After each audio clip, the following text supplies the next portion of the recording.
Buenas noches. Buenas noches. En un par de minutitos empezamos. Vamos a ver si entran más personas. 7:07 empezamos, si les parece. Doctor, buenas noches. Sí, está bien. Perfecto, doctor.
Buenas noches con todas y todos.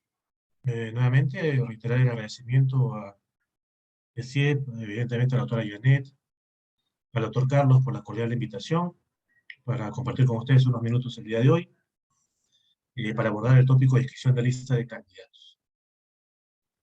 Al respecto, habría que señalar a grandes rasgos, y después yo profundizar en ellos más adelante, que habría dos momentos para aludir la inscripción de candidatura. La inscripción de candidatos a elecciones internas y la elección definitiva de candidatos. Hay similitudes, sí, en cierta medida, porque las elecciones internas se van a llevar a cabo por lista cerrada y bloqueada. La diferencia va a estar eventualmente en que para las elecciones internas tiene la posibilidad de presentar candidatos accesitarios en eventual reemplazo, y en la elección de lista definitiva de candidaturas, pues solo tienes que presentar lista completa por los cargos que son sometidos a elección. Asimismo, habría que señalar que una cosa es la calificación de solicitudes de inscripción de candidaturas a elecciones internas, y otra cosa es la calificación de solicitudes de inscripción de listas de candidatos definitivos. En el caso de las candidaturas a elecciones internas, tenemos que estas son calificadas en primera instancia por el órgano electoral descentralizado, en segunda instancia por el órgano electoral central de la organización política, siendo que lo que se presenta ante el Jurado Nacional de Elecciones vía sistema de entrada internas, de manera virtual, hasta el 9 de abril a las 8:59 de la noche, son candidaturas ya calificadas y admitidas ya inscritas por la propia organización política, y que lo tendrá que registrar ese presidente del órgano electoral central de la organización política.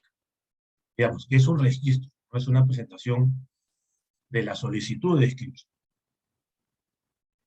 Ahí el tema, por ejemplo, no es menor en esta regulación ad hoc, porque, por ejemplo, si aplicáramos la norma general, las candidaturas a primarias, que son individuales, no por lista cerrada y bloqueada,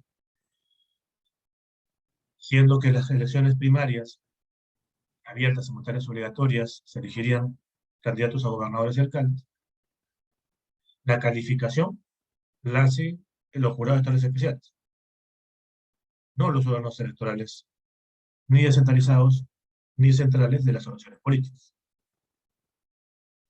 En el caso de las inscripciones de listas de candidatos definitivos, ahí sí nos encontramos ante solicitudes que se presentan ante la jurisdicción electoral, que son calificadas por la organización electoral, por la jurisdicción electoral, y resueltas, evidentemente, por la organización. Con lo cual, considerando el tema, el macro tema, o el nombre del tema que nos concita el día de hoy, habría que ser esa. Y esa distinción también no es menor porque, por ejemplo, para evaluar el procedimiento de inscripción de listas de candidatos cerradas y bloqueadas en elecciones internas, habría que evaluar la normativa interna de cada organización política, que es la que regula, la que incluso tiene su propio cronograma interno dentro del cronograma, el gran cronograma que puede calcular, tiene sus requisitos que pueden ser adicionales a los de afiliación a partir del 5 de enero, que puede ser afiliación por más tiempo u otro tipo de requisitos, en tanto y en cuanto se hayan aprobado y hasta antes de la fecha de la convocatoria de las elecciones internas, que se pudieron dar entre el 15 y el 22 de enero. Mientras que para la calificación de solicitud y la inscripción de listas de candidatos definitivas, ahí tenemos como umbral, como parámetro normativo, la Constitución, la ley y los reglamentos electorales. Esto es, normas emitidas por entidades públicas que son generales y abstractas, y que deben ser cumplidas, evidentemente, por cada organización política. Dicha esta introducción, pasemos a características generales en torno a ello.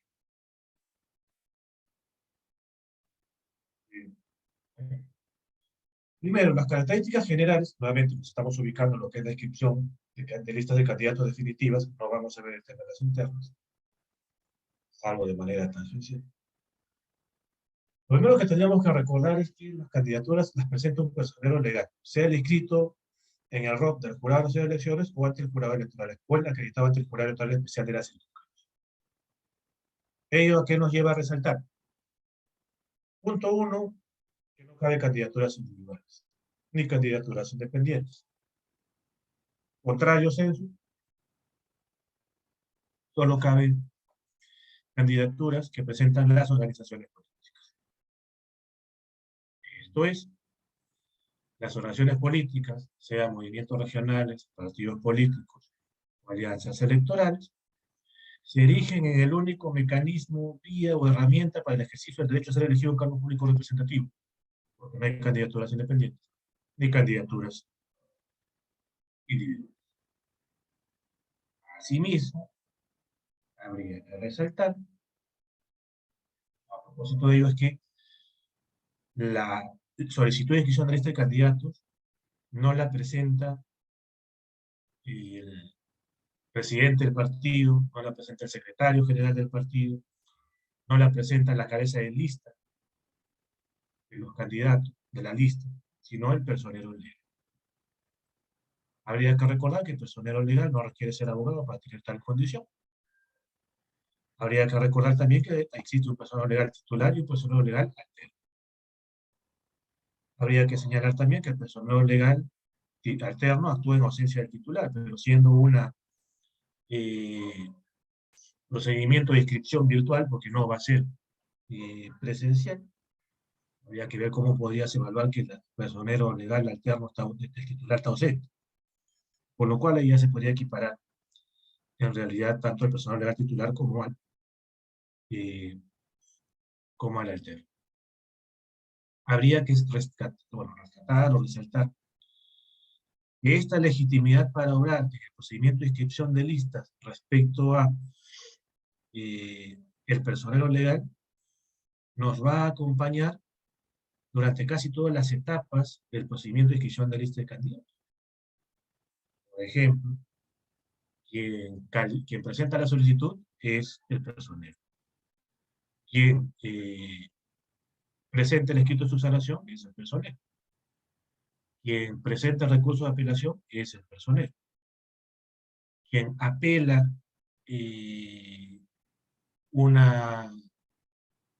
quien contesta una tacha es el personero. Quien interpone recursos de apelación contra decisiones del jurado electoral especial es el personero legal, no el candidato. Esto es, podremos tener tachas contra candidatos, pero quien contesta es el personero, no el candidato. El candidato no tiene la condición. Podrá haber observaciones respecto de candidatos puntuales en etapa de calificación. El candidato no se puede mandar solo. Se actúa a través del personero o la persona. Podríamos encontrarnos incluso ante un procedimiento de exclusión.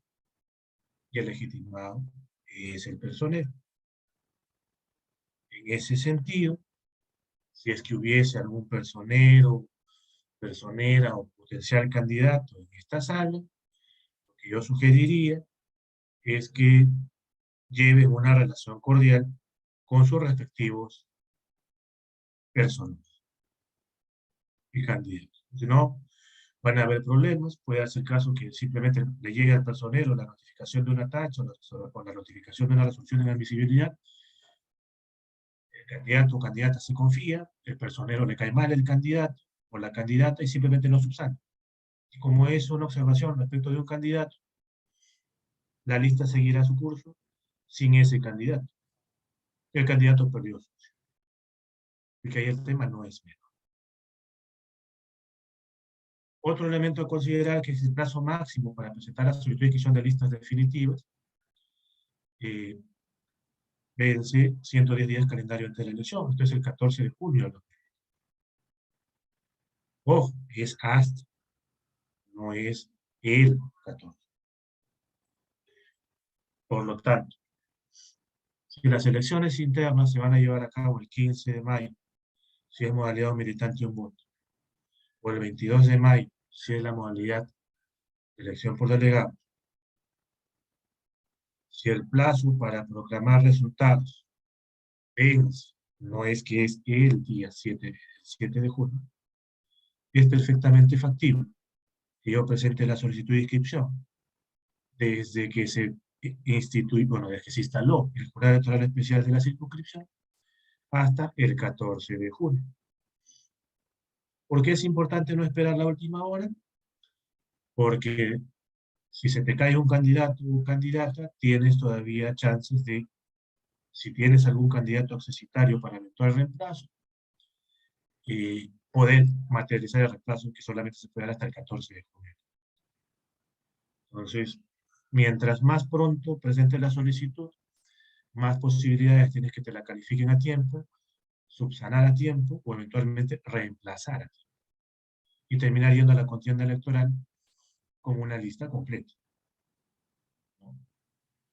Y ahí, por ejemplo, como recomendación, habría que señalar que, en tanto que tú eres accesitario de un titular, tengan candidatos accesitarios al cargo de alcalde o al cargo de gobernador o vicegobernador. Porque si le pasa algo a ese candidato, ya no van a poder presentar. Y no tienen accesitario, sino que solo tienen candidatos accesitarios del cargo de regidor, no van a poder presentar la lista completa.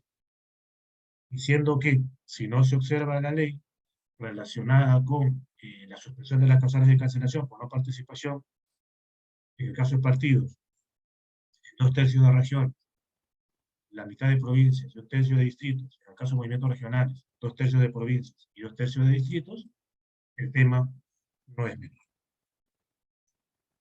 La modalidad virtual a través del sistema de Claro, ¿no? Ahorita ustedes, si es que son personeros o candidatos, miembros del órgano electoral central, están familiarizándose con el sistema de Claro internas. Pero la inscripción de lista de candidatos definitiva se presenta a través del sistema de Claro, así, no de Claro interno, que probablemente terminen vinculando o generando interoperabilidad entre una y otra lista, digo, entre una y otra plataforma, sí. Es más, debiera haber esa vinculación. En ese contexto, no se les vaya a ocurrir apersonarse, a presentar su solicitud de inscripción en físico, porque ni siquiera se les va a declarar improcedente para que actualmente puedan apelar y decir que no hay sistema. Simplemente se la recibirá, pero no va a haber, no va a haber mayor repercusión con él. El órgano competente, en este caso, es el jurado electoral especial. No vayan a ir a Girón Nazca, no vayan a ir a Rampa a presentar su solicitud de inscripción de la lista de candidatos. El órgano que resuelve en primera instancia la solicitud de inscripción de lista de candidatos, de fórmulas y listas de candidatos a regionales, es el jurado electoral especial, que como recordaremos de la sesión anterior, son órganos electorales jurisdiccionales de naturaleza transitoria o temporal, compuestos por un juez superior, por un fiscal superior, y un ciudadano elegido por sorteo entre los 25 de mayor formación académica. Habría que señalar también que el jurado electoral especial, o sea, el número, ubicación y alcance de las competencias,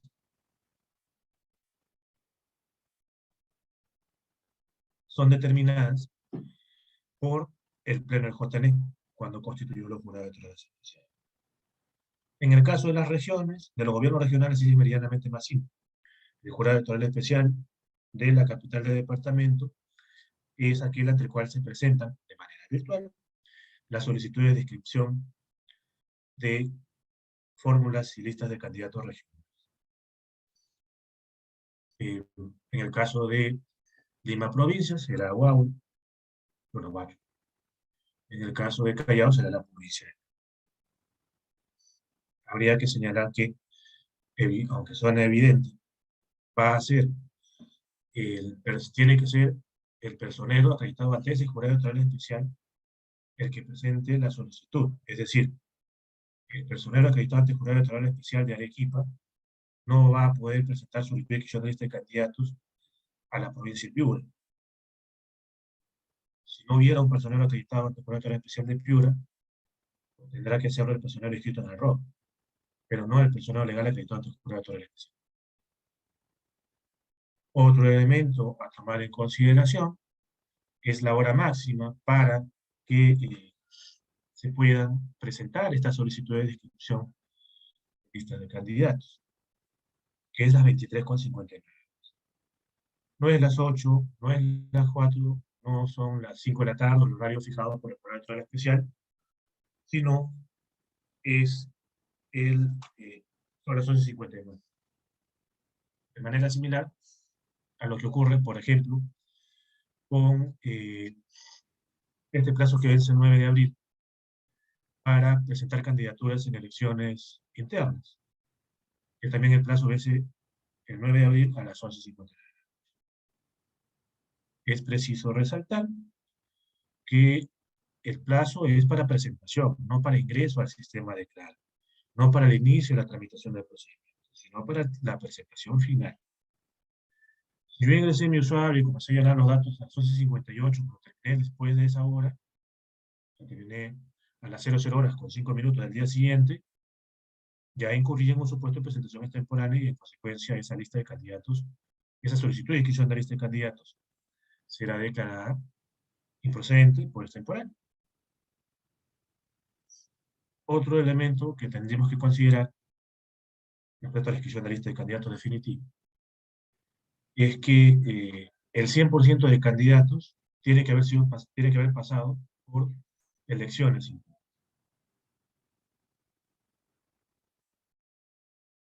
¿Ello qué implica? Claro, que no cabe la designación directa de candidatos.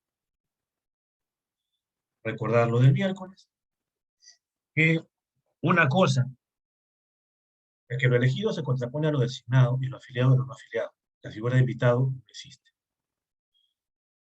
¿Tiene el 100% de candidatos ser afiliado? No necesariamente. Eso dependerá de lo que prevea el estatuto o el reglamento electoral de cada organización política. ¿Quiénes sí tienen necesariamente por ley que estar afiliados al 5 de enero del 2022? Los candidatos a alcalde, gobernador o vicegobernador.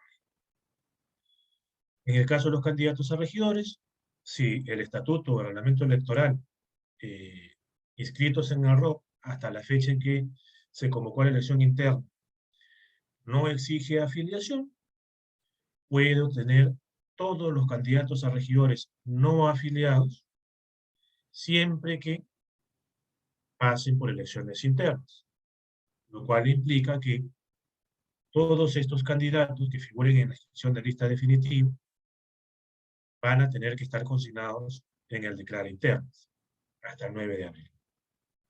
No me vas a poder traer un conejo de la galera y colocar a otra persona, porque el universo del cual se va a elegir candidatos, o eventualmente incluso reemplazar candidatos, es de ese universo, de los candidatos que por lo menos pasaron por internas.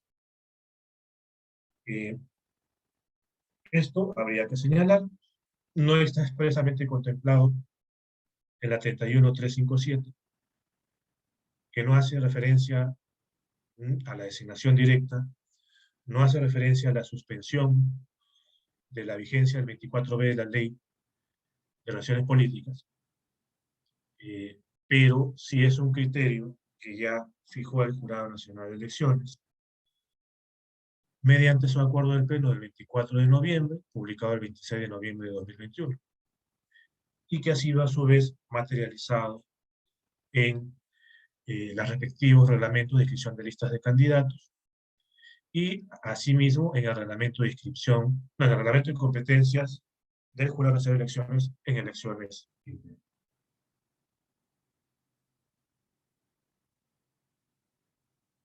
En ese sentido, habría que reafirmar que el declara internos, pensando en el primer plazo del 9 de abril, que es el que vence, no va a permitir registrar listas incompletas. Podrá permitir que no tengas accesitarios, pero no te va a permitir que no tengas el número mínimo. Es decir, podré colocar en un consejo municipal de 5 regidores a mi candidato alcalde y 5 regidores, pero no podré colocar al candidato alcalde y 4 regidores porque el sistema no me va a permitir registrar esas solicitudes.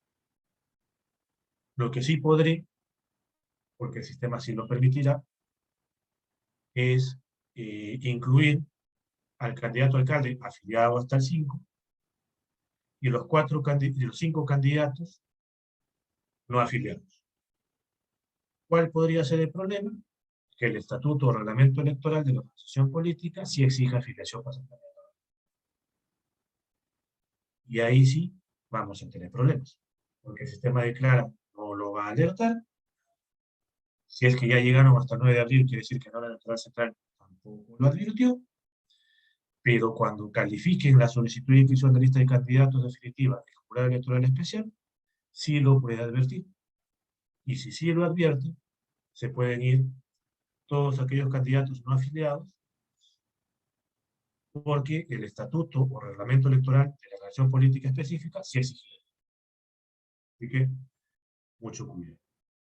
Es más, podría estar afiliado un candidato a alcalde al 5 de enero, pasará el filtro del declaro interno, pero puede que al final del día no termine siendo inscrito porque el estatuto de la organización política o el reglamento electoral exijan no el 5 de enero, sino 1, 3 o 3 años de afiliación. Y ahí va a primar el estatuto o reglamento electoral, porque el numeral 4 de la novena disposición transitoria de la LOC faculta a las oraciones políticas a establecer requisitos mayores a la exigencia de filiación desde el 5 de enero para los candidatos a gobernadores, vicegobernadores regionales y alcaldes. Así que, mucho cuidado con eso. Ahora bien, y bueno, y antes de esto, otras características generales, es que como lo que no está prohibido está permitido, por ejemplo, yo puedo tener una lista de candidatos integrada por todos los familiares, por un clan familiar.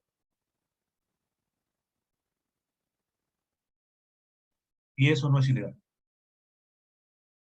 La puedo tener en un consejo municipal la papá, mamá, hijo, sobrino, primo. No es ilegal, por si acaso.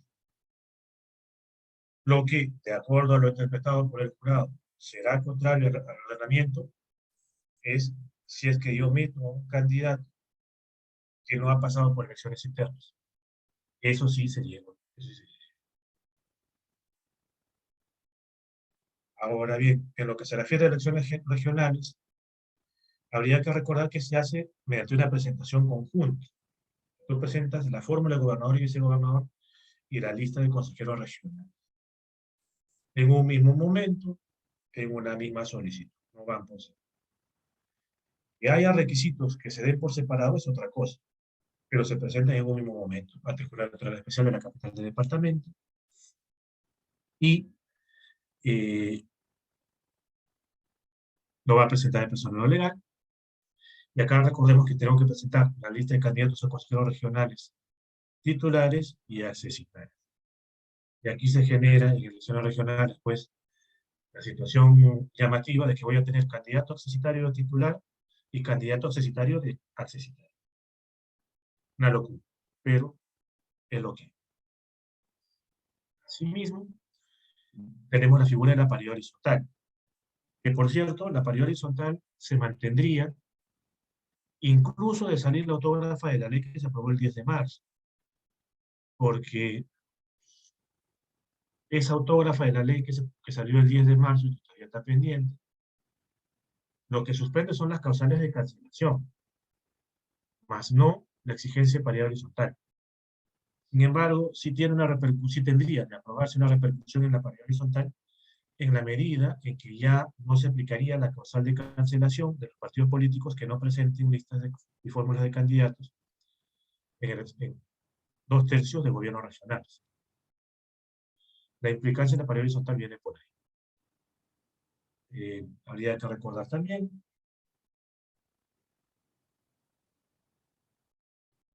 que se tiene la figura de la alternancia y la paridad en la fórmula de gobernador y vicegobernador regional. La paridad es evidente porque la fórmula es de 2 personas, gobernador y vicegobernador. Y en esa medida también la alternancia. Por ejemplo, en el caso de las fórmulas presidencial nacional, tienes alternancia por no paridad, porque son dos candidatos a vicepresidentes. Como mencionamos también, tenemos las listas de candidatos de consejeros regionales que tienen que ser tanto titulares como accesitarios, que no son los accesitarios de las internas, son los accesitarios de los titulares por ley, no por interés, de las candidaturas definitivas. Características generales de la lista, como mencionamos, tenemos alternancia y paridad en las listas de candidatos. Y acá hay un tema singular en elecciones regionales, porque en elecciones regionales sí hay circunscripciones electorales en las que hay paridad, en la que sí se ha determinado un número par de consejerías regionales. En el tema de la alternancia, hay un vacío normativo, desde nuestro punto de vista, o un tema pendiente de compatibilizar, en el sentido que eh, uno elige consejeros regionales por provincia, no por lista cerrada y bloqueada. Si esto es así, ¿cómo va a medir la alternancia? Sobre todo la lista, pero si hay un consejero por provincia de una determinada circunscripción, ¿cómo le aplico alternancia? Si es uno. ¿Cómo lo determino? En función de en función del orden alfabético. Creo que ahí la alternancia va a terminar aplicando solamente en aquellas provincias donde hay 2 o más consejeros. Asimismo, creo que ahí donde más va a primar es esta diferencia de que tiene que haber por lo menos un número par, y si no es un número par de consejeros regionales, por lo menos que la diferencia sea de 1. Pero el tema de la alternancia solo podría aplicarla a nivel provincial, no podría aplicarla a nivel departamental porque la circunscripción electoral es diferente.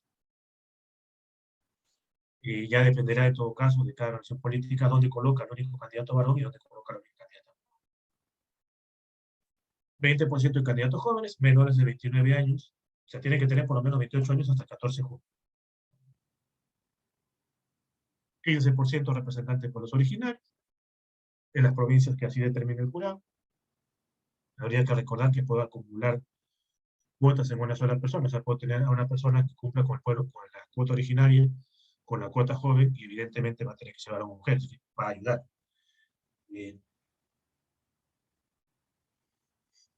Habría que señalar también que en el caso de consejeros, basta que yo sea mayor de edad, pero para ser candidato a gobernador, el sistema o vicegobernador tendría que tener por lo menos 25. ¿Vale? También a la fecha de vencimiento del plazo para presentar candidato. Acá justamente tenemos el tema de la paridad. Así tenemos departamentos o gobiernos regionales donde va a haber candidatura par, como Amazonas, 10, Arequipa, 14, Cusco, 22, Huánuco, 20, Lambayeque, 10, Loreto, 16, Madre de Dios, 10, Moquegua, 10, Tacna, 10. En el caso de los pueblos originarios, también tenemos que Amazonas tiene 2, Ancash 5, Lima 4, Arequipa 3, Ayacucho 5, Cajamarca 2, Cusco 7 y Huancavelica 4. Huánuco 7, Ica 1, Junín 3, La Libertad 2, Lambayeque 1, Lima 2, Loreto 2, Madre de Dios 2, Moquegua 2, Pasco 3, Puno 5, San Martín 4, Tacna 3 y Ucayali 4. Acá quisiera, aunque estamos en el ámbito regional, sí hacer la precisión porque vi que por ahí se dijo que para la Lima Metropolitana se iba a exigir cuota porque en el anexo del reglamento de inscripción de listas se colocaba listas de candidatos con 39, Lima Metropolitana es el único circunscripción que tiene 39. En consecuencia, si le están haciendo el cálculo es porque se le tiene que aplicar la cuota. Y no, hay norma especial y la norma reglamentaria especial que asigna la cuota no consigna a la provincia de Lima Metropolitana como aquella en la cual se vaya a aplicar cuota por original. Acá también habría que llamar la atención de que tenemos paridad, al menos en algunas circunscripciones de gobierno regionales, pero no tenemos paridad en ningún consejo municipal, porque todos los consejos municipales que el jurado ha determinado su número mínimo, por su número exacto, son impares, 5, 7, 9, 11, 13, 15, 39. Lo cual a mí sí me llama la atención, lo dije en noviembre, lo dije en diciembre, lo digo ahora a título personal, porque la norma te dice que los consejos municipales deben ser entre 5 y 15, no te dice que necesariamente tengan que ser impares. En ese sentido, si ya desde el 2010, para justamente salvaguardar el principio representativo, se incrementaba el número de consejerías regionales para que pueda haber cuota originaria, ¿por qué no pudo haberse incrementado en uno el número de regidurías para cumplir con la paridad? A mi juicio correspondía, pero bueno, es lo que... Ahora, la solicitud de inscripción de lista de candidatos, habría que señalar nuevamente que es la organización política a través del personal legal que tiene que ingresar al sistema informático de CLAR, no de CLAR interno, cual se evidencia que justamente es una presentación, digamos, virtual, no presencial, no va a haber caravana, no se emocionen. Acá se menciona que justamente en la fórmula, o en el caso regional, se debe indicar efectivamente el cargo al cual se postula. Bueno, no vaya a ser que me confunda y coloque un candidato a consejero titular como accesitario, o me equivoque de provincia. Mucho cuidado cuando se llenen los datos. Tengo que señalar si efectivamente fue titular, accesitario, y qué provincia va, como se mencionaba. el orden de los candidatos en aquellas consejerías regionales, en aquellas provincias donde el número de consejerías regionales es mayor a 1.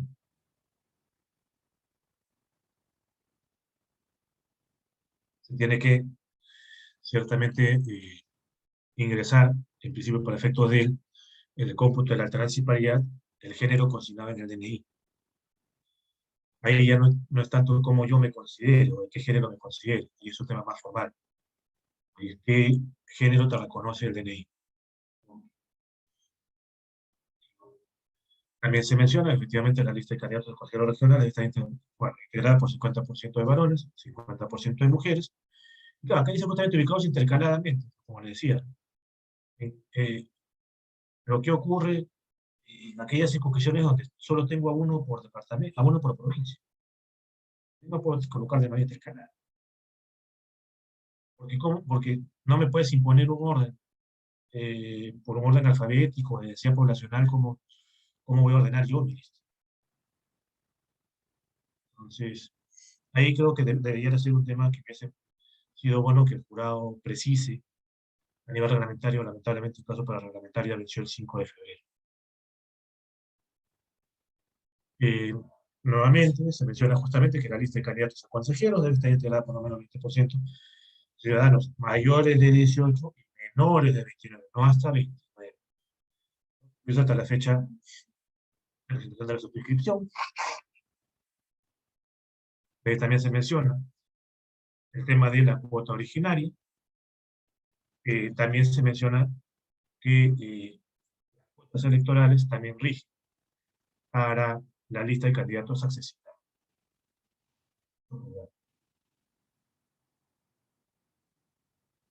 Yo recuerdo que ya por el 2010, cuando se hacía lista de candidatos titulares accesorios, sumaban el total de consejerías regionales y terminaban colocando a las mujeres o a las representantes de pueblos originarios en los accesorios y dejaban a todos los titulares o varones o mayores. ¿Qué documentos se tienen que presentar con la solicitud de inscripción? Ojo, todo esto de manera virtual. Primero, el formato de solicitud de inscripción de formularios de candidatos, que va a generar un código único por el fraguar, para lo cual voy a tener que ingresar efectivamente al sistema informático de Clara, porque la presentación va a ser virtual. Por eso señala que tiene que llenar y guardar los datos requeridos en el dicho sistema informático.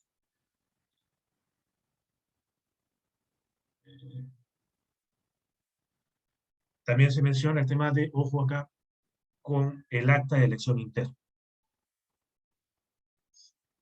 Acá, si bien es cierto, la OMPE se encarga de eh,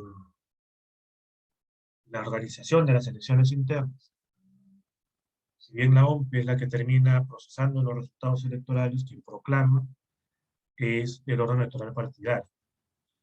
Mucho cuidado, no es en formato foto, es en formato PDF, el archivo del acta de elección interna. Acá también se menciona que esta acta va a estar firmada por el personero legal, pero el acta en sí misma va a tener que contar con la firma y los datos completos de los miembros del órgano electoral central. Bueno, del órgano electoral, para ser más preciso. Acá puede darse el caso que no firmen todos los miembros del órgano electoral, lo cual no genera mucho problema. En tanto y en cuanto la jurisprudencia del JN te dice que mientras tengas decisiones adoptadas por mayoría, no debiera haber mayor complicación. O sea, si son 5, que firmen 3. Si son 3, que firmen 2. Si son 7, que firmen 4. No es necesario que usted lo sepa. Pero sí es necesario, por ejemplo, que todos los miembros estén afiliados. Porque si no están afiliados, ahí sí van a generarse problemas. Es pasible que te terminen observando el acta de elección interna. Claro, ahí lo que correspondería, siempre es discutible, ¿no? Porque si tú tienes ya el acta de elección interna con las 3 firmas y ves que los 3 no son afiliados, automáticamente ni siquiera debieras declararlo inadmisible porque está en otra, porque ya sabes quiénes son, están las firmas, están los datos, está la no afiliación. Ahí lo que debería proceder es la improcedencia directa, no la inadmisibilidad, pero suelen declarar inadmisible, pese a todo. Declaración jurada de plan de gobierno, efectivamente, también se tienen que presentar el formato resumen del plan de gobierno y el plan de gobierno. Habría que recordar que lamentablemente el, el plazo del plan de gobierno no es causal de improcedencia de la lista, ni de tacha de la lista.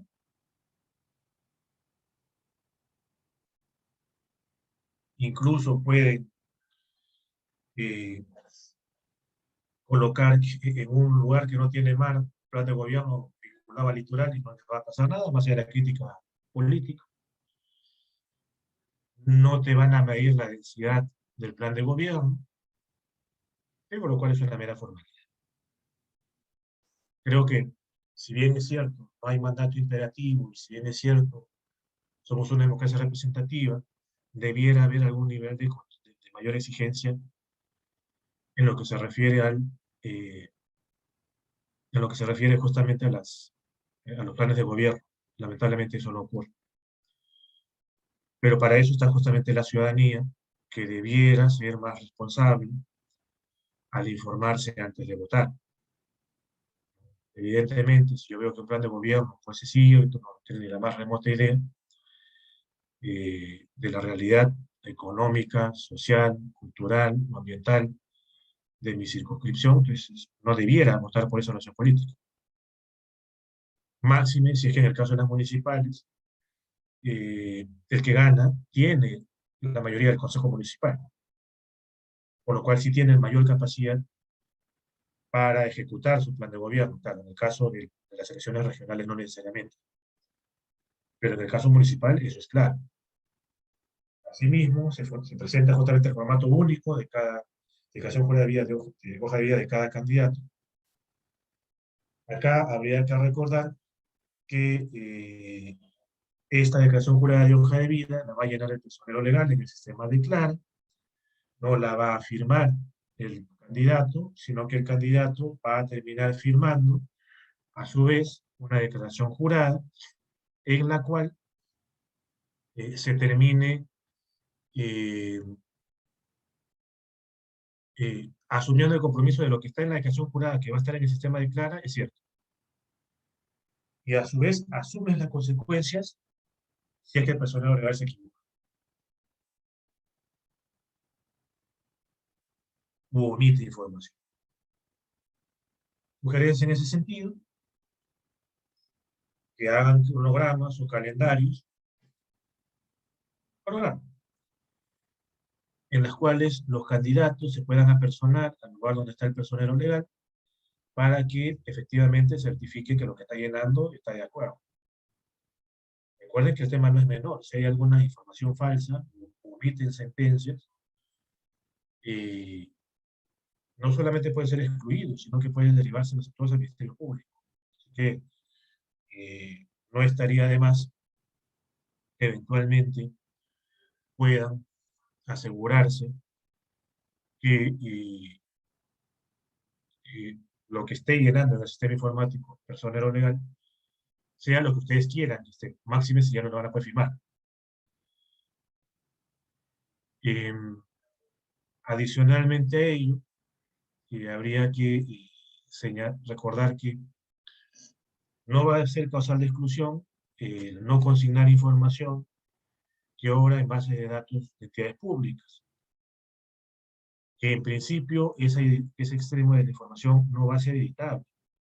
Pero si hay información complementaria que quieras colocar, relacionada con secciones anteriores, lo vas a poder hacer en el rubro de información adicional.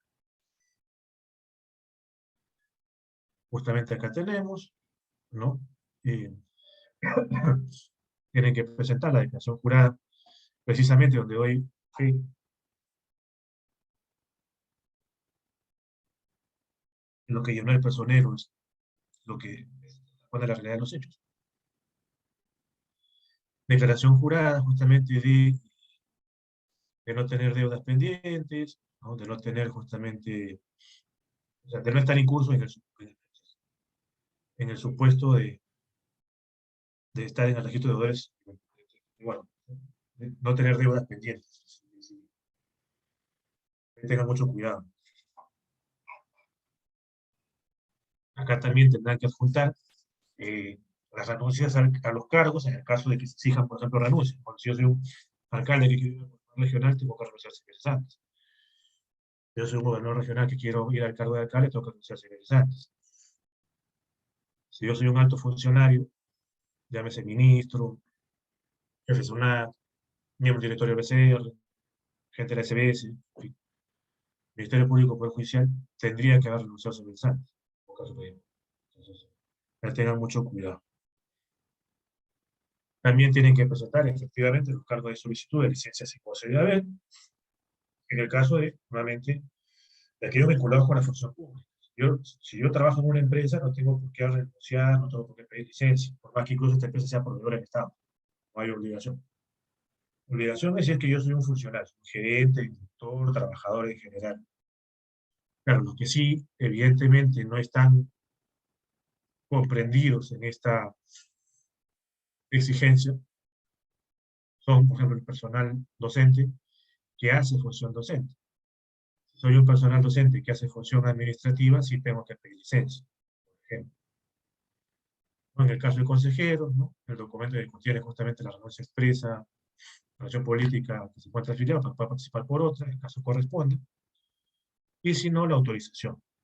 Yo puedo ser miembro del partido 1 y postular por el partido 2, siempre y cuando el partido 2 me autorice, pero siempre y cuando el partido 1 me autorice, el partido 1 no presente listas, ahí es donde yo me voy a presentar por el partido 2. ¿No? Y también, efectivamente, los documentos que acrediten los 2 años de domicilio. Ahí,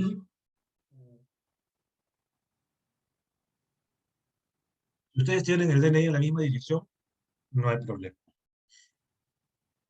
Si ustedes no domicilian ahí, sino que postulan porque han nacido ahí, adjunten el acta de nacimiento, que acredite que nacieron ahí.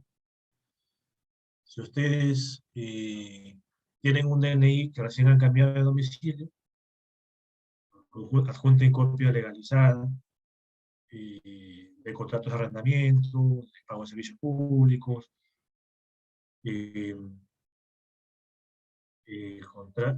constancias de trabajo presencial, constancias de estudio presencial. Cosa complicada en el ámbito de la pandemia, sí, pero que es lo que en principio sirve para probar domicilio. Claro, evidentemente también puedes acreditar título de propiedad, y ya está. Eso sí es cierto. El formato de declaración de conciencia, efectivamente, de pertenencia a una comunidad campesina nativa pueblo originario. En caso sea yo la persona que va a ser la que sea utilizada, entre comillas, para el cumplimiento de la cuota originaria, y el comprobante de pago de la tasa electoral por cada integrante de la fórmula de lista de candidatos, incluyéndose los asociados. Así que tengan escáner a la mano, no esperen la última hora. Es más, si son lista única, luego el 9 de abril comiencen a recabar de una vez la información. Si son 2 listas en contienda, luego desde el 22 o el 15 de mayo ya vayan pidiendo la información, no esperen a última hora. Se arriesgan si esperan a última hora. Y se arriesgan de manera innecesaria esperando a última hora. Así que tengan mucho cuidado con ello. Requisitos individuales, habría que recordar que también hay requisitos individuales. Primero, tener la nacionalidad peruana. En el caso de discusiones de frontera, será además peruano de nacimiento. Ello que implica que yo puedo ser peruano por opción o naturalización y ser candidato a gobernador regional o consejero regional o vicegobernador regional. Ser ciudadano en ejercicio, lo cual implica no estar incurso en ninguno de los supuestos de suspensión de ciudadanía contenidos en la Constitución, de la Constitución, como es sentencia consentiva ejecutoriada por la Comisión de Delito Doloso vigente, sentencia con pena de inhabilitación, vigente, no necesariamente firme, y sentencia firme de interdicción. Asimismo, no debieras estar incurso, bueno, no debes estar en el registro de deudores civiles, en el registro de deudores alimentarios morosos, no debes estar incurso en ninguno de los impedimentos de naturaleza permanente que consignó la ley 3717, que es justamente cometer delitos constitucionalizados, y pese a que te rehabilitaste no vas a poder postular.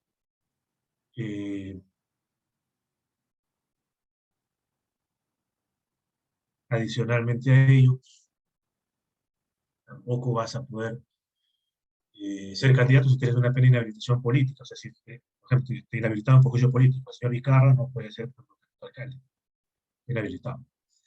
La señora Stetti, la señora Macetti. El otro requisito es justamente haber nacido o domiciliado en la circunscripción. El tema del nacido es algo que no se usa mucho, pero creo que en realidad sí tiene algún peso, alguna fuerza. Con lo cual debes acreditar haber tenido domicilio múltiple en el peor de los casos desde el 14 de mayo, del 14 de junio del 2020 en adelante. Por eso se aplica ciertamente el domicilio múltiple. En el caso de los consejeros regionales, importante recordarlo, la circunscripción electoral es la provincia por la cual postula. Es decir, por más que yo postule al gobierno regional de Arequipa y quiero postular por la provincia de Camaná, si vivo en la capital del departamento y no tengo forma de acreditarlos, solo podría ser candidato a consejero regional por la provincia capital del departamento, no por Camaná. Para el caso justamente del candidato a gobernador y vicegobernador es el mayor de 25, para el caso del consejero regional es el mayor de 18, y hay que cumplirlo en la fecha límite para presentar la solicitud de inscripción, de forma una lista de candidatos. Y ciertamente lo que se dijo en ese momento, no están incluso los impedimentos establecidos en la Constitución, lo cual implica no tener sentencia en primera instancia vigente por la comisión de cualquier delito doloso, 34A de la Constitución, y claro, los impedimentos relativos que están vinculados a la licencia o renuncia. Así que ahí el tema no es menor. ¿Cuáles son las etapas de la calificación de la solicitud de inscripción? Va a redundancia, presentación, calificación, que es en el plazo de 3 días después de presentar, subsanación, si es que hay alguna observación, el plazo para subsanar es de 2 días, hasta 2 días, no necesariamente tengo que esperar 2 días.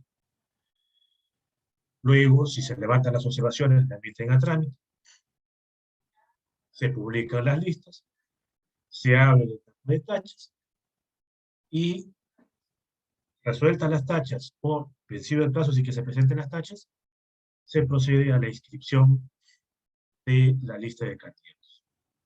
Habría que recordar que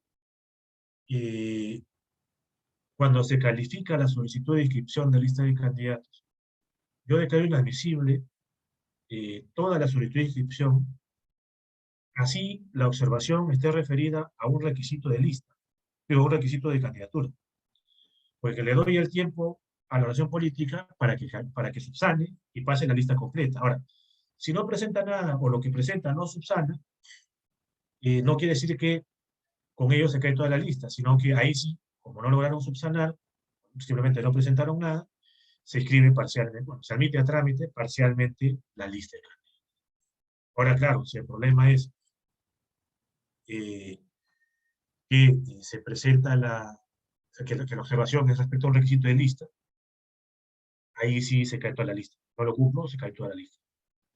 Pero es muy poco probable que se termine, digamos, incurriendo en un supuesto de infracción de lista, porque temas de democracia interna, ahora que no va a haber designación directa, van a recaer casi en candidatos específicos, o sea, si cumplo o no cumplo con el requisito de afiliación o la antigüedad de afiliación, muy poco probable. Y el tema de cuotas, el sistema de clara internas me va a alertar, o sea, es algo que, por lo cual es muy poco probable que eso se dé. Ahora, por ejemplo, incluso si yo veo que no me presentan todas las declaraciones de conciencia, automáticamente no le voy a declarar improcedente porque cumplió la cuota nativa. Me quedo inadmisible para que eventualmente me presente las declaraciones de autodeterminación. Porque a raíz si no me la presenta y se queda todo. Eso sí es claro. En el caso de la etapa de tachas, habría que recordar que también posee tachas contra candidatos y lista de candidatos. La tacha por improcedencia en la candidatura del gobernador regional hace que se caiga la fórmula, mientras que si la tacha es contra el vicegobernador, no se cae toda la fórmula, se mantiene el candidato a gobernador. Se puede caer la fórmula y subsistir la lista de candidatos a consejeros regionales o viceversa. Por ejemplo, si se cumple con la paridad horizontal, se debieran caer todas las fórmulas de candidatos presentadas en todas las circunscripciones por la organización política. No así las listas de consejeros regionales. Ya claro, luego de la inscripción, tienes la posibilidad de retirar listas, de que los candidatos renuncien, o exclusión de candidatos por dádivas, en caso de residencia o que el bien exceda las 2 UITs, o por consignar información falsa, u omitir sentencias o bienes y rentas en la declaración jurada de hoja de vida, eso hasta 30 días, o exclusión por que tomaste conocimiento de algún impedimento vinculado con condena constancia ejecutoriada, con pena de inhabilitación o con interdicción con calidad de cosa juzgada. Ahí sí puedes excluir hasta un día antes, siendo que esa exclusión tiene que estar o adquirir firmeza a la fecha, antes de la elección. Sea 30 días por causal que se aplica hasta 30 días antes, o por causal que se aplica hasta un día antes de la elección, la resolución necesariamente tiene que quedar firme antes de la elección. Porque para el Tribunal Constitucional, una vez que se produce la elección, independientemente de lo que te tome, eh, independientemente de lo que te tome proclamar, computar resultados y proclamar, ya no tiene la condición de candidato, sino de autoridad electa. Por lo que cualquier etapa, cualquier tema relacionado con candidatos precluye un día antes de la elección, incluido el tema de las sentencias. ¿Ves? Acá justamente lo que mencionamos, efecto de la improcedencia de la candidatura, ¿no? Si se cae la improcedencia del candidato a la fórmula, a gobernador regional, la fórmula no se inscribe. Si se cae la improcedencia de toda la fórmula, puede subsistir la lista de candidatos a consejeros. Si se cae la lista de consejeros titulares, evidentemente si se cae la de secretarios, si se cae la de secretarios, se mantiene la de titulares. Si se declara la improcedencia de la lista de candidatos a consejeros titulares y secretarios, puede subsistir la fórmula. Y la improcedencia de la candidatura a vicegobernador regional no invalida la de la candidatura a gobernación regional. Acá está justamente la regla de que el jurado electoral especial debe declarar la improcedencia de la fórmula, de las fórmulas, bueno, de la fórmula de su circunscripción, si es que se incumple la paridad horizontal.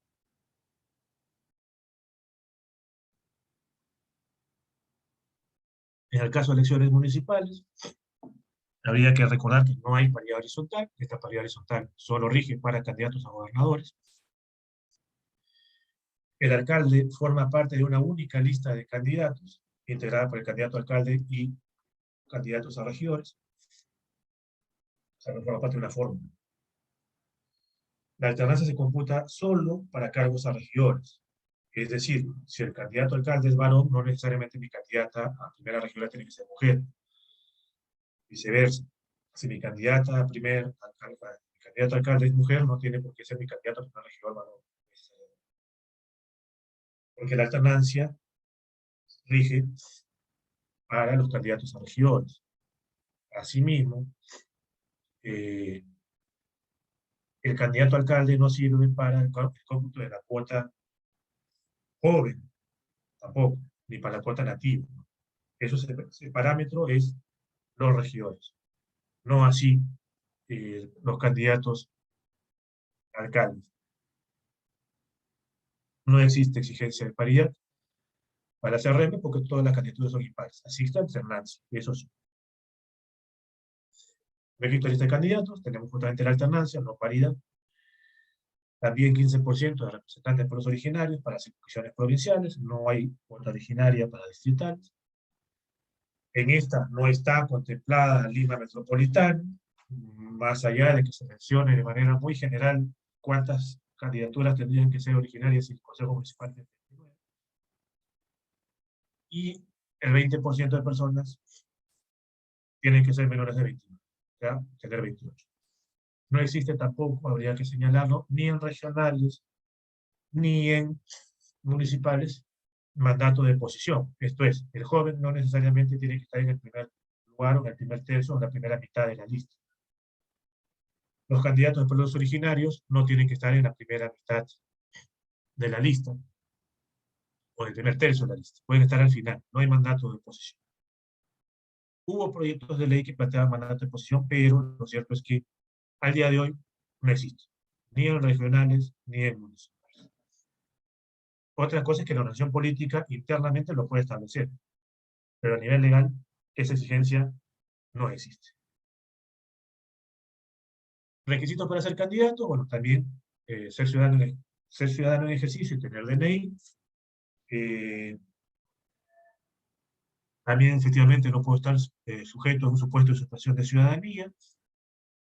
Habría que recordar que en este caso, bueno, que creo que se ve más adelante justamente, haber nacido domiciliado en la provincia o el distrito en la que se quiera participar, también se emite el domicilio múltiple. Acá se menciona justamente, aunque son muy pocos los extranjeros, pero los extranjeros pueden ser candidatos, no solo votar a cargos municipales. Siempre hay notas, digamos, pintorescas de algunos extranjeros o extranjeras que postulan a cargos. Esta vez no sé si sea el caso, pero lo pueden hacer. El único límite que tienen es postular en distritos o provincias de frontera. Pero en otros lados sí pueden postular. Acá habría que hacer la precisión de que, por ejemplo, a diferencia de los cargos regionales, yo puedo ser un candidato a alcalde o alcaldesa siendo peruano por opción o por naturalización, o por razón de matrimonio, por decirlo de alguna manera. Eso es posible. Aunque de manera ulterior, recuerdo justamente un caso en Iquitos, de una alcaldesa a la que querían vacar porque ella era peruana, pero había nacido en Colombia. Lo que dijo el jurado en ese momento fue un momentito, o sea, la norma no te exige ser peruano por nacimiento. Te dice en el caso de circuncisión de fronteras, basta que no seas extranjero, y la señora no era extranjera. Y también no estar incurso en ningún impedimento contemplado en la ley o en la Constitución, ¿no? Impedimentos permanentes, sobre todo. Los impedimentos de naturaleza permanente, como decía, están vinculados justamente a delitos constitucionalizados. Aún creo que, bueno, en el caso del alcalde, solo para recordar, un candidato a alcalde en un distrito puede postular como alcalde a otro distrito, y eso no es prohibición de reelección. Un regidor que asume el cargo de alcalde por la suspensión o la vacancia del alcalde elegido puede postular, y eso no es reelección. Un candidato de la provincia puede postular como alcalde, un alcalde de provincia puede postular como candidato a distrito y viceversa, y no es reelección, eso está permitido. Ahí no hay mayor inconveniente. Y las reglas van a ser eventualmente relacionadas con licencias o con renuncias, fundamentalmente. Eso es, en principio, a grandes rasgos, lo que dieron el tema de inscripción de candidaturas. Y como la vez pasada, que fue justamente lo más dinámico, preferiría ahorita darles el uso de la palabra a ustedes para poder escuchar sus inquietudes.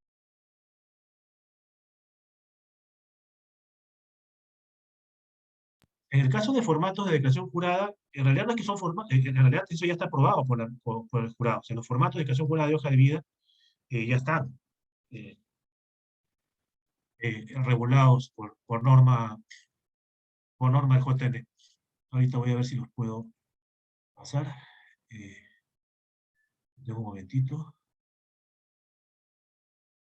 Ahí más bien lo que van a tener inconvenientes, eso sí, no se lo he puesto porque no está vinculado directamente con la inscripción de candidaturas, es respecto al tema de la declaración jurada de intereses. Hay una declaración jurada de intereses que sí, por ejemplo, se va a tener que presentar ante la Contraloría, ¿no?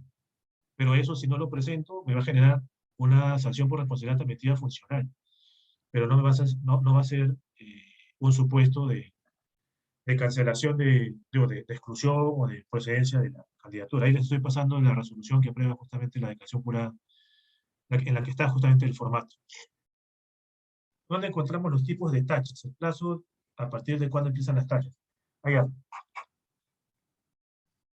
Las tachas, el plazo de 3 días después de que se admitió a trámite una lista de candidatos. 3 días calendario de que se publicó la resolución que admite a trámite una lista de candidatos, ¿no? Y estamos hablando de tachas nuevamente a candidatos definitivos, o sea, luego que presentaste por ejemplo, 14 de junio presento mi certificación de lista de candidatos. 17 me la observan. 19 subsanan. 22 admiten a trámite. El 22 mismo la publica. Tengo 23, 24, 25 para presentar la tacha. Tipos de tachas, en sentido estricto no hay en sí mismo un tipo de tachas. Lo que sí te dicen es que las tachas se pueden sustentar en infracción a los requisitos de impedimentos previstos en la Constitución o en la ley. Y ahí tendrás que ver si es que el candidato o candidata, si es que es una tacha contra el candidato, está en curso en un impedimento o en alguna causal o no cumple con algún requisito. Las tachas suelen a veces estar vinculadas con el tema de domicilio, no tanto con el tema de impedimentos que son muy burdos. Pero como el plazo de las tachas depende de en qué momento se publica la resolución que admite a trámite la lista específica contra la cual yo quiero eventualmente plantear una tacha contra toda la lista, contra un candidato o algunos candidatos. Si es una tacha contra lista por infracción de requisitos de lista, es un solo pago. Si es una tacha contra un candidato, pago por la tacha por ese candidato. Si es la tacha contra más de un candidato, pago una tasa por cada candidato. ¿Cómo se accede a la lista de candidatos? Y si a partir de la inscripción hay un plazo para presentar la tacha.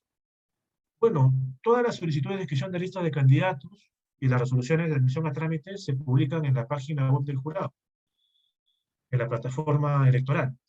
Eso ha sido así incluso de 2018. Ahí, ¿todavía está ahí? Ahora, si ustedes quieren plantear una tacha para internas, eso no hay. Eso, en todo caso, la posibilidad de presentar tachas para candidatos en internas, el plazo,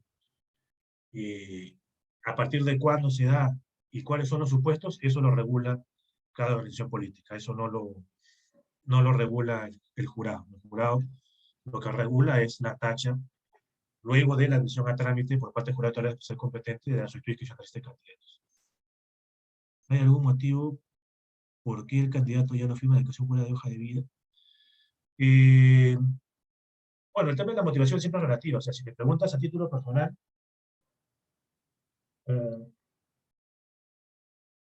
yo diría que lo que subyace a esa regla es a que quieres evitarte, no sé, que de repente que el archivo esté más pesado, ¿no? Porque tendrías que llenarlo tú, firmarlo, llevarlo al jurado electoral, llevarlo al personero, el personero también firmar el rubro del personero y luego escanearlo. Y claro, en cambio si lo llenas, en principio si lo llenas digitalmente ya no tienes que escanear nada. Automáticamente se genera y automáticamente se sube. Creo que por ahí pasa por eso, por un tema meramente de practicidad. No tanto por un tema de alguna especulación, en el fondo es un tema meramente de practicidad. ¿En qué plazos para estas elecciones nos encontramos? Bueno, ahorita estamos en el tema de elecciones internas, ¿no? Hoy día venció el plazo, por ejemplo, para que se venza, hoy día vence el plazo para que se publiquen todos los padrones de electores afiliados, para que se puedan, para ser más preciso. El 15 de marzo venció el plazo para que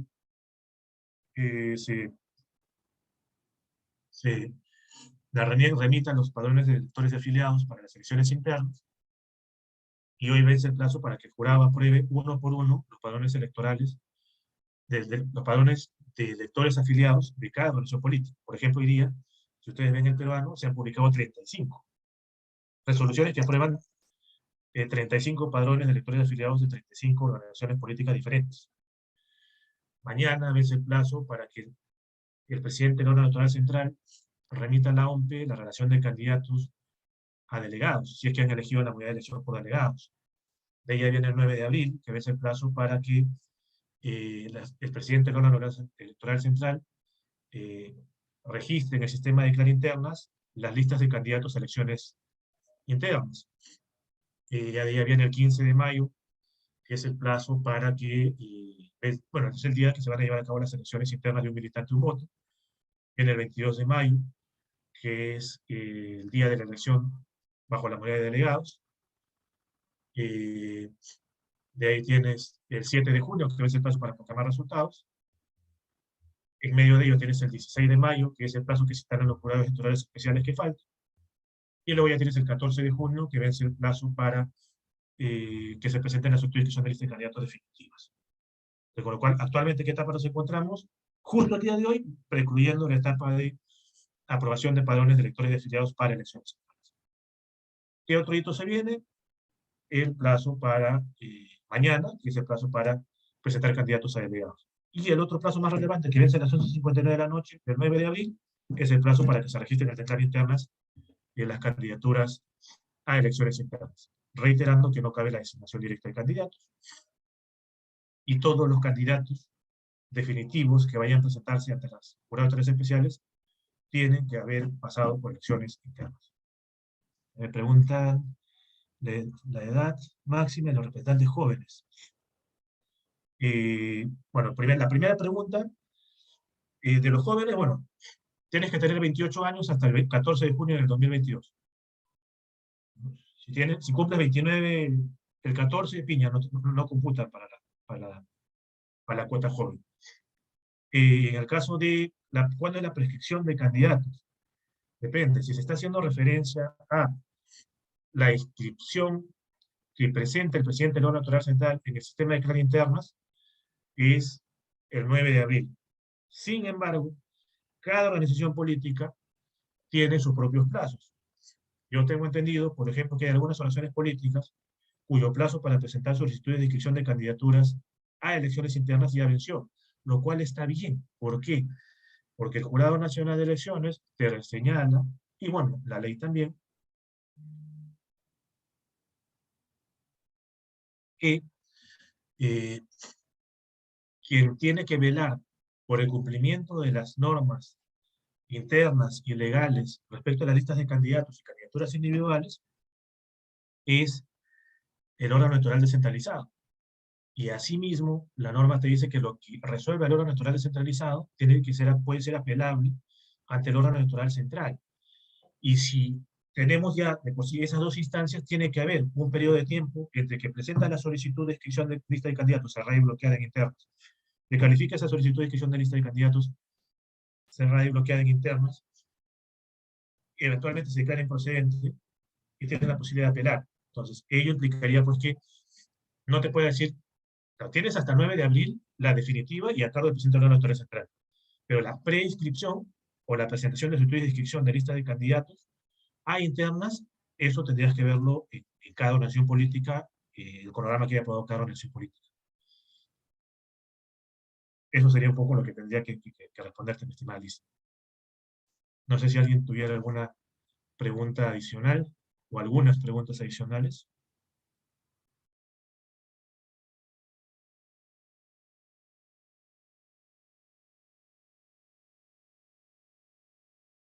Si gustan, levanten la mano o escriben, no hay problema.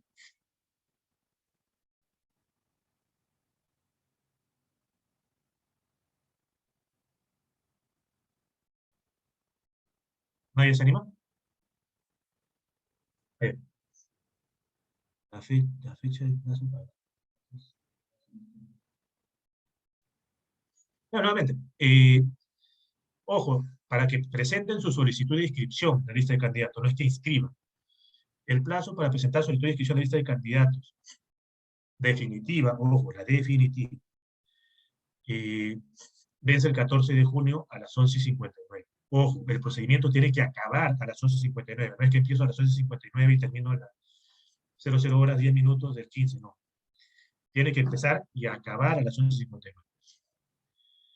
Y evidentemente, ahí, como es uno de los requisitos, como vimos hace un momento en la diapositiva, de los documentos que tienen que presentarse con la solicitud de inscripción de lista de candidatos,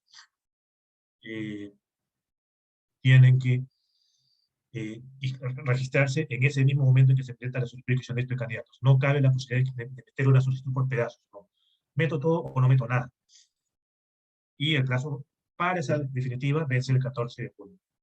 El plazo para presentar listas de candidatos, para registrar, para ser más preciso, las listas de candidatos a internas que no exigen presentar plan de gobierno, esa vence el 9 de abril a las 11:59 de la noche y está a cargo no del personero legal, que es el que se encarga de interactuar con el jurado electoral especial, sino del presidente de la Electoral Central.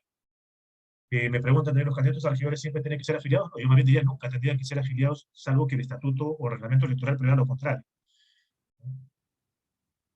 Nuevamente, recordemos que la exigencia de afiliación está o recae en los candidatos a alcalde, gobernador regional y vicegobernador regional, no en los candidatos a regidores, no en los candidatos a consejeros regionales. Para esta elección en concreto, los candidatos a regidores y consejeros regionales, todos tienen que ser elegidos, pero pueden ser afiliados o no afiliados. Eso va a depender de cada organización política. Como se dijo al inicio de la presentación del día, incluso la organización política en su norma interna no solamente puede establecer exigencias de afiliación a los regidores, sino que puede establecer que para ser candidato a alcalde debo estar afiliado no desde el 5 de enero, sino 1 año o 3 años. La norma faculta a que las organizaciones políticas establezcan requisitos de candidatura adicionales a los previstos en esa ley 31357, que acotan la exigencia de afiliación a candidatos a consejeros, los candidatos a gobernador, vicegobernador regional y alcaldes desde el 5 de enero. Con lo cual, mi estimada Liz, si tú piensas ser candidata, te sugiero que revises el estatuto y el reglamento electoral de la organización política por la que deseas participar y evalúes, o sea, y revises si es que en esas normas internas exigen afiliación a los candidatos a regidores. Si la exigen, tendrás que ser afiliada desde el plazo que señale esa norma estatutaria o reglamentaria, o por lo menos desde el 5, que fue la fecha que venció el plazo para remitir los padrones de afiliados. No sé si alguien más. Doctor, buenas noches. Una Sí. consulta. Mire, en el tema de la declaración jurada de hoja de vida, en las internas tengo entendido que tienen que presentar también las declaraciones juradas de hoja de vida. Si, digamos, omitieran alguna información, ¿la pueden luego subsanar al momento de hacer su inscripción de lista de candidatos ante el jurado? ¿O tiene que coincidir sí o sí y es causal de, digamos, de que retiren al candidato? A ver, recuerdo, bueno, asumo que está haciendo referencia al artículo 23 que señala que los candidatos a elecciones internas tienen que registrar su declaración fuera de hoja de vida, la cual se tiene que subir en la página web de la organización política. O sea, no está pensada en declaración jurada de hoja de vida que se va a subir en la plataforma del sistema de declaraciones internas.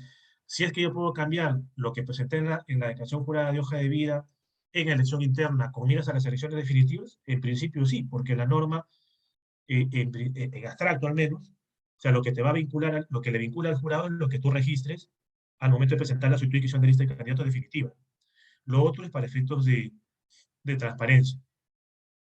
Porque, por Doctor, ejemplo, en internas, quien va a firmar esa declaración jurada de hoja de vida eres tú, candidato o candidata, mientras que quien va a firmar la declaración jurada de hoja de vida que se presente ante el jurado electoral especial es el personero legal, no es el candidato.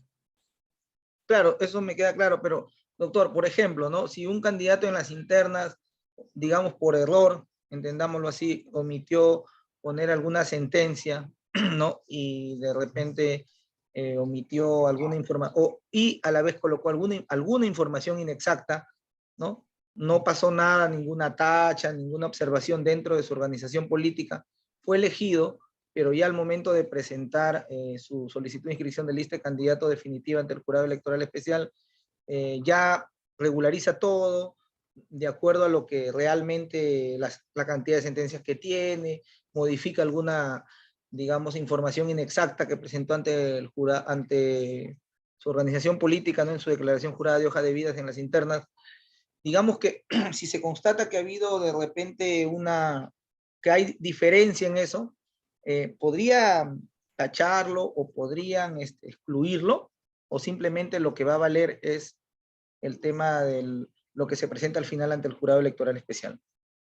Mi punto de vista personal, en virtud de lo que está previsto en el artículo 23, es que lo que vincula a lo que está ante el jurado electoral especial. Me queda claro que tachas le van a presentar, que denuncias de pedidos de exclusión que son de oficio le van a presentar, porque pues van a terminar diciendo que la manifestación de la voluntad en la elección interna estuvo viciada porque no se informó adecuadamente la trayectoria del candidato, pero a nivel de exclusión por falsedad de la creación jurada de hoja de vida, lo que te vincula es lo que presentas ante el jurado electoral especial.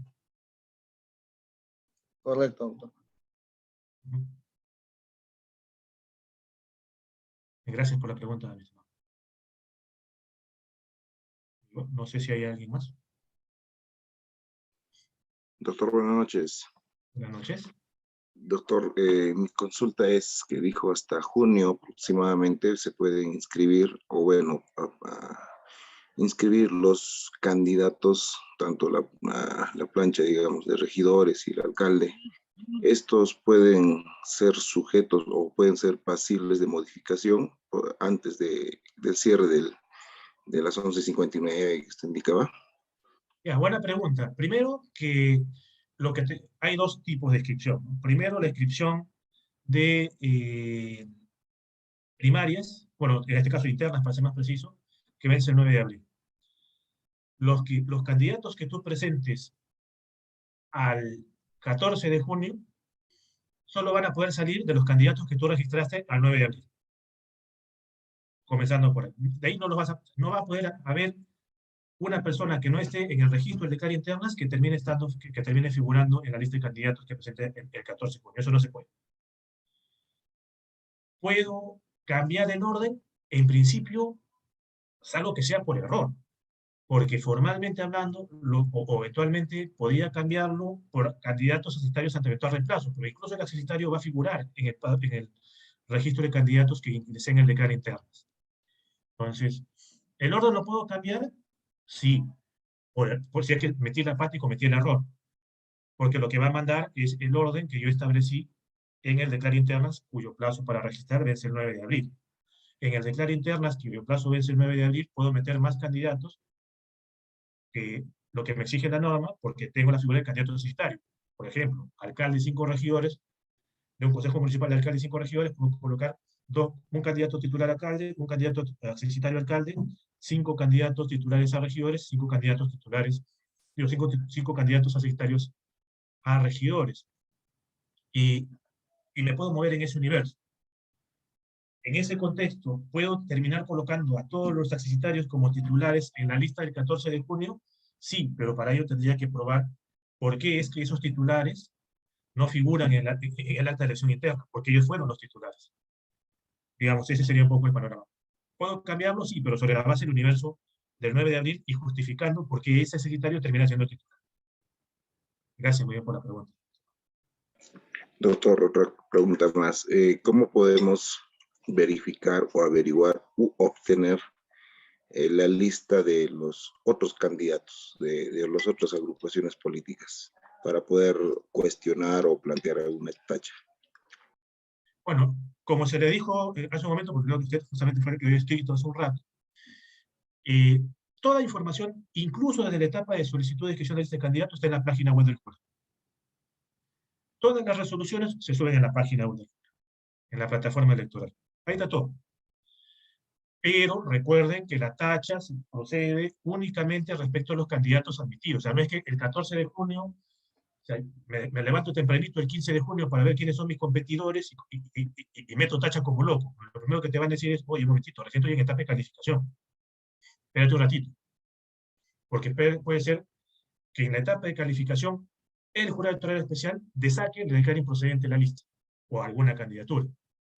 Tienes que esperar que pase la etapa de calificación, que pase la etapa de subsanación, que lleguemos a la etapa de admisión a trámite y publicación de lista de candidaturas admitidas, todo eso por resolución, todo eso va a estar publicado en la página del jurado para que se pueda gatillar el plazo de 3 días calendario luego de admitida a la lista para que puedas presentar una tacha contra la lista, contra un candidato o contra más de un candidato, que no necesariamente tiene que ser de tu circunscripción, porque basta que seas un ciudadano con domicilio registrado en RENIEC para que puedas tachar en cualquier lugar del país. Muchas gracias, doctor Juan.